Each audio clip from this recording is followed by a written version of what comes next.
And it's just basketball. At the end of the day, it's just basketball.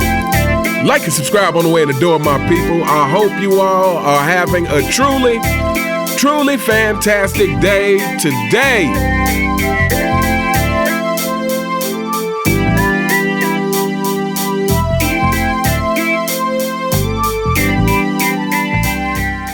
Welcome back, my people. So I did a video a couple of days ago talking about Commissioner Voldemort and how they are planning for next All-Star game, 2026, people, for it to be the NBA versus the world.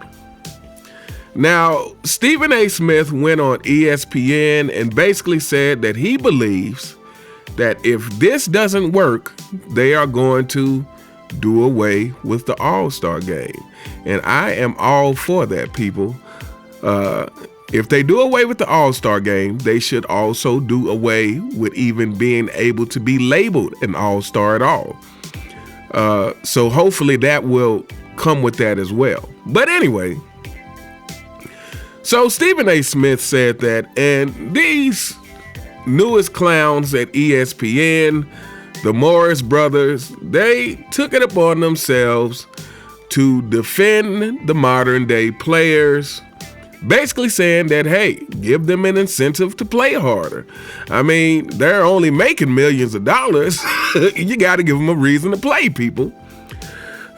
So for those people who are on that side of the fence, who think that, hey, these players need more incentive to play, might I remind you that back in the day, there were black players who couldn't even stay in the same hotel as the rest of their teammates.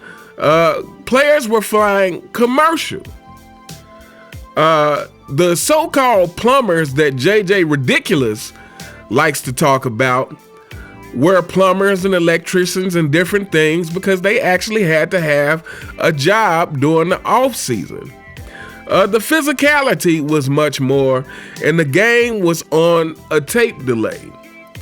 And yet, those players played hard, played for the love of the game, played with passion. But in the modern NBA, people, where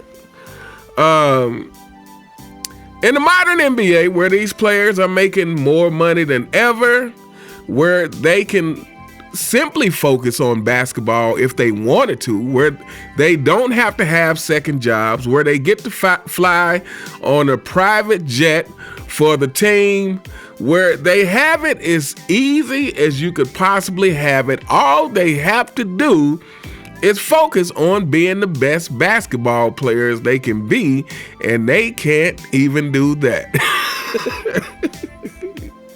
So, but hey, you know, if you don't believe this is enough, then why not pay them even more to participate in the All-Star game? So without further ado, let's check out these clowns and we'll be right back. Come on, man. Hey, listen. Guys never play hard All-Star weekend. Let's just take it back to older. They wasn't, to the older generation, they wasn't playing extremely hard. And anyway, when the All-Star games are played, the first 3 quarters, for the most part, are not hard. But in the fourth quarter, these guys are competing. Every single time, guys want to win at the end of the game. The start off is not really too hard, but listen, sports has changed. The game has evolved. There has to be something different. Coming from a player that... Let's hold up right there for a second. First of all, he starts off lying. He says, hey, they may not play hard for the first 3 quarters, but in the fourth quarter, they play hard. This is a lie. If this was actually the case, there wouldn't be so many complaints about the All-Star game. Second lie, he said the guys of previous generations didn't play that hard in the All-Star game. Everything is relative. So while guys in the previous generation may not have played as hard as the regular season, they definitely put on a show of competitive nature in the All-Star game. And it wasn't just the fourth quarter. In the fourth quarter, yes, it got more serious, but in quarters 1 through 3, you wouldn't see the kind of trash basketball that you see in the modern NBA. And that is just simply watching players walk right past you to get a dunk. You wasn't seeing any of that. The players of the past were too competitive. When you had Isaiah Thomas and Michael Jordan and Larry Bird and Magic Johnson on the court, these guys, their nature, their DNA was too competitive to allow something like that to happen. So while they might not have been putting forth the kind of effort that could potentially get you injured, you weren't just about to walk past one of these guys and get a dunk or a layup like they do, I would say, the whole game. Because if anybody who has watched the All-Star game in the past few years, if you agree with this guy that in the fourth quarter they actually get competitive, please let me know, because I have failed to witness this phenomenon of them actually participating and playing hard in the fourth quarter. But anyway, let's continue. Coming from a player that knows how these guys feel in the locker room, listen, they're the leaders of their team, right? And All-Star game is just not about the game. They have all these obligations outside of the game that takes time. While guys like me, kicking my feet up on vacation with my family 7 days, these guys are having 1 day off because, like I just said, the obligations for NBA cares, the obligations for their own foundations, for their own brand. So they're on their feet the entire time. And quite frankly, poor NBA players, they're on their feet the entire time, people. Can we take up a collection? And we'll take up a collection on this channel. If everybody send it in, we'll take up a collection and we'll send it to these players so that they can play harder in the All-Star game, because they have so much to do. They're on their feet the entire time, people. I guess we overlooked that fact. Again, these players have the benefit of only having to focus on basketball. Anything they decide to do outside of that, it's on them, and it's always about money. You know, they got the brands because of Michael Jordan. Like, all these players have brands that they're trying to protect, but it comes at the expense of the game. Michael Jordan, when his protection of the brand never came at the expense of the game on the court. It was always basketball first and everything else was secondary. And so today you got players, you know, with the brands. You got these idiots like Paul George, who seem to enjoy podcasting more than playing basketball, if I'm being honest. Paul George shows more enthusiasm on his podcast than he does on the basketball court. But anyway, let's continue. If they cut it off, I don't even think these guys will be mad. They'll still get their bonus from their contract. That's the point. An All-Star. But I don't even think these guys will be mad. Listen, you have to incentivize the game, man. Put some money in front of it, just like you did the NBA Cup. Now, I'm saying that it shouldn't take that to be able to do it, but you do it like the NBA Cup. You put money in front of them, and now you having guys competing for something. Not just a trophy, not just a name, not just just being in an All-Star. You have to incentivize the game. Things are changing. You have to evolve with the game. Yeah. Okay, I would argue that is not evolving. That when you have to incentivize someone to play, that is devolving. Again, people keep throwing this word around, evolving. No, when you have to start paying people so that they can do their job, that means the game is devolving.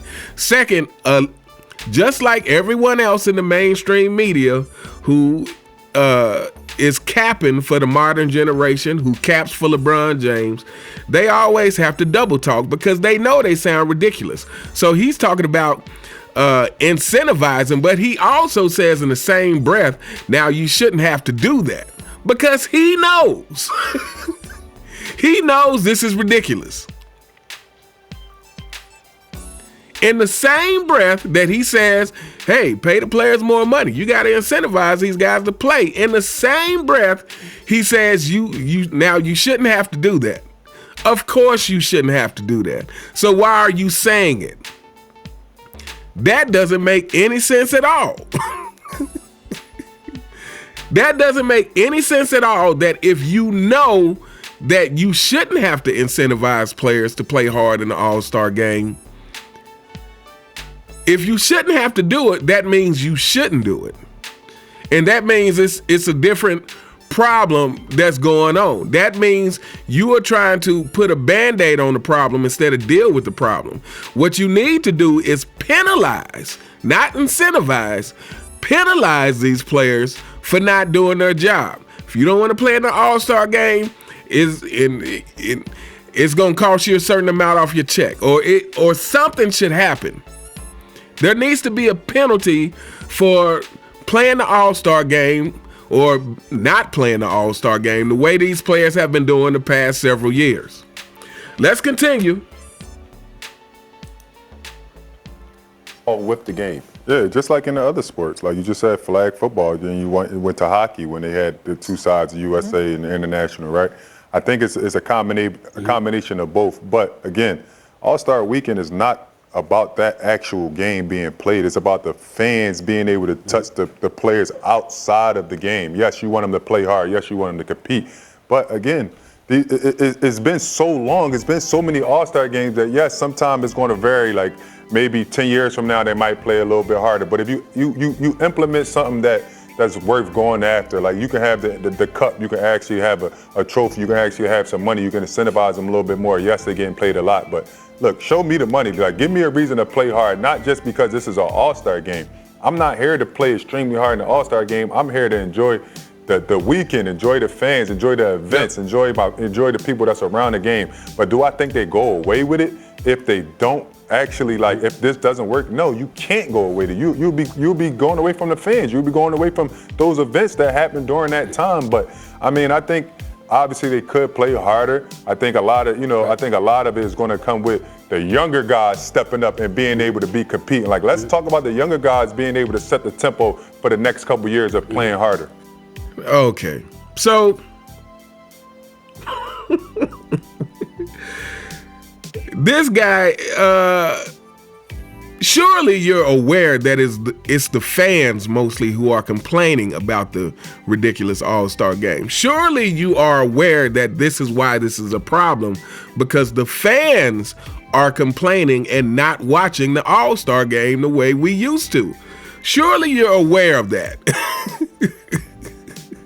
To say, oh, well, you know, the All-Star game it's not really about the All-Star game. It's about the players and the fans. It's the fans who are complaining.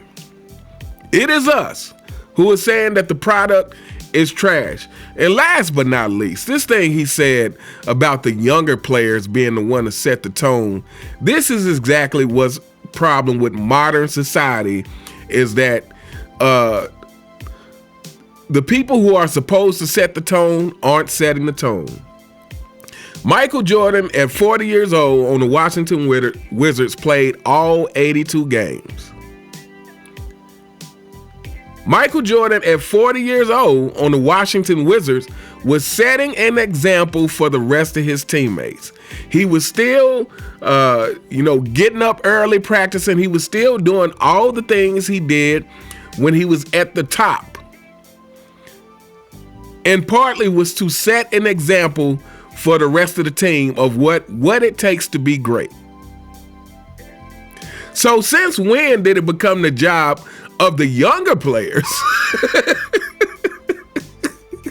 to set the tone? It is supposed to be guys like LeBron James, Steph Curry, and Kevin Durant who are setting the tone, who is showing you how to be great. But you got to know yourself in order to be able to do that. And we know LeBron James doesn't know. We know Kevin Durant doesn't know.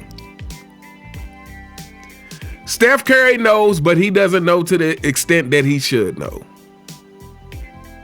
But he knows a lot better than LeBron James and Kevin Durant.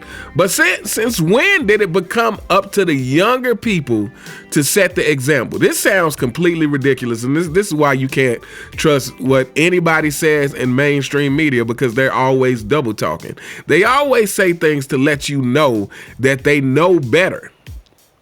but yet they will promote the BS anyway.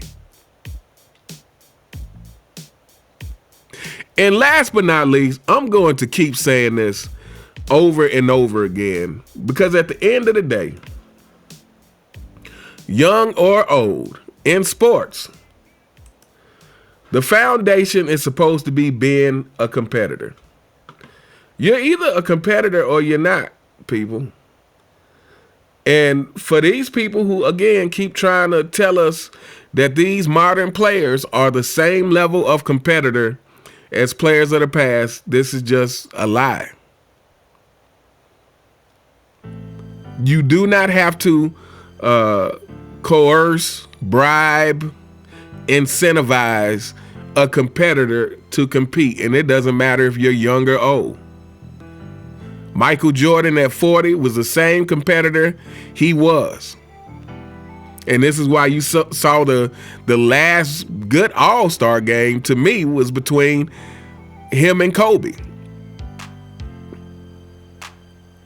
That was the last really good All-Star game.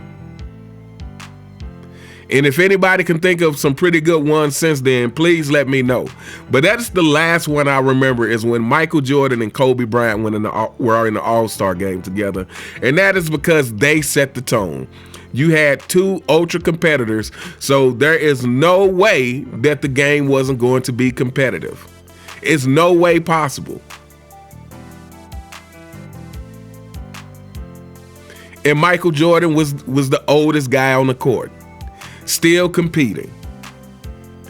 And Kobe Bryant wasn't the oldest guy on the court, but he was a competitor. And that goes to my point.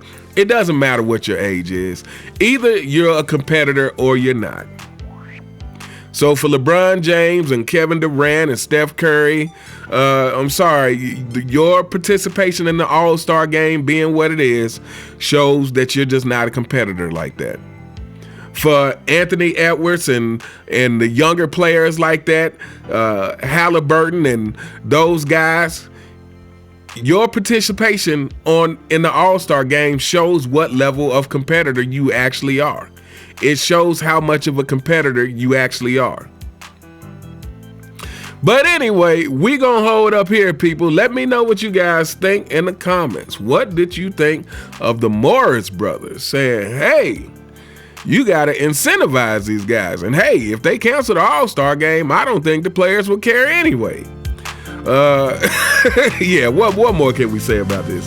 Anyway, let me know what you guys think in the comments. You all have a truly fantastic day, and I'll see you next time. All right.